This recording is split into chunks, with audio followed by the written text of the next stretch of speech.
धार्मिक सिद्धांतों पर विश्वास क्यों करें? मनोविज्ञान की दृष्टि से धर्म पर एक दृष्टि। प्रत्येक छोटी सी वस्तु के पृष्ठभाग में एक वृहद भंडार है। बूंद के पीछे समुद्र, बीज के पीछे पेड़, पैसे के पीछे टकसाल। यदि एक बूंद के पीछे एक महासागर लहरा रहा है, बीज में एक विशाल वृक्ष हिलोरे ले रहा है, पैसे के पीछे खनखनाती हुई टकसाल है, तो क्या हमारे ज्ञान के पीछे कुछ नहीं? जो दिव्य ज्योति कभी कभी अंतःकरण में देदीप्यमान हो उठती है, क्या उसका सूर्य कोई नहीं? जो महान प्रेरणाएं हृदय में उदित होती है, क्या उनका महान भंडार कोई नहीं है?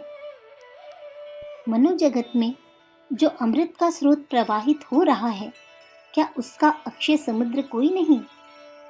पर वास्तव में बात ऐसी नहीं है। ज्ञान की छोटी सी किरण के पीछे भी एक विशाल कल्पतरु, असीम भंडार, अक्षय समुद्र है।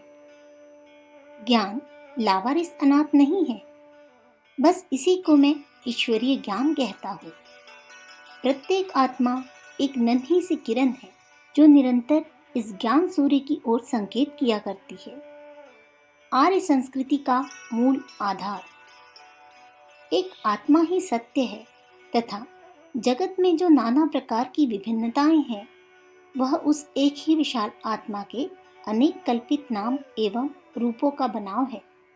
अतः सबकी एकता सच्ची तथा अनेकता झूठी है, मिथ्या है। यह हिंदू धर्म की आधारशिला है। इसी के आधार पर जो देश काल परिस्थिति के अनुसार समय समय पर मनुष्य के पृथक पृथक व्यवहारों की व्यवस्थाएं होती है, वह आर्य संस्कृति के कर्मकांड है।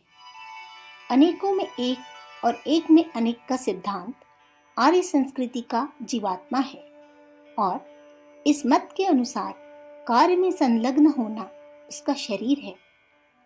शरीर समय समय पर बदलता रहता है, किंतु जीवात्मा एक बना रहता है।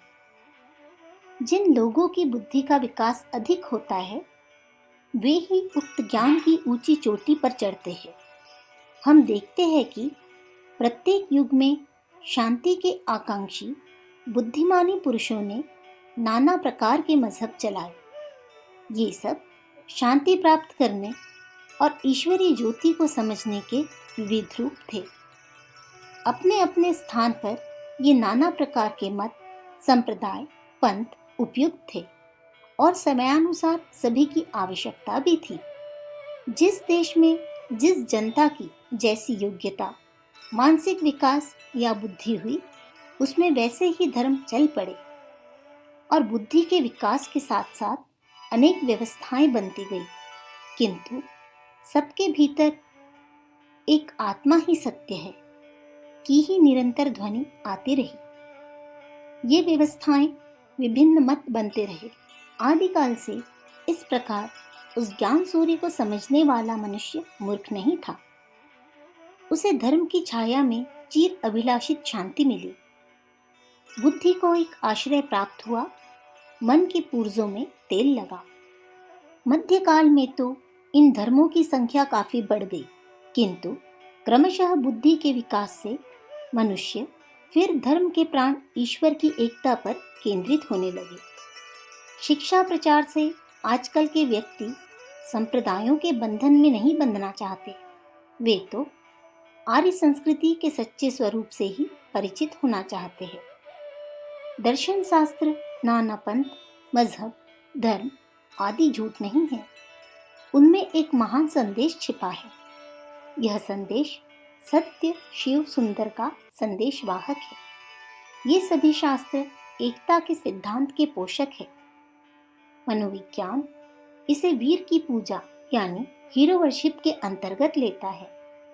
वह कहता है कि प्रारंभिक काल से ही व्यक्ति एक अज्ञात शक्ति से भयभीत होते रहे, उसकी पूजा पाठ में निरत रहे, बलिदान देते रहे और शांति प्राप्त करते रहे। धर्म इसी पूजा का प्रक्षालित स्वरूप है।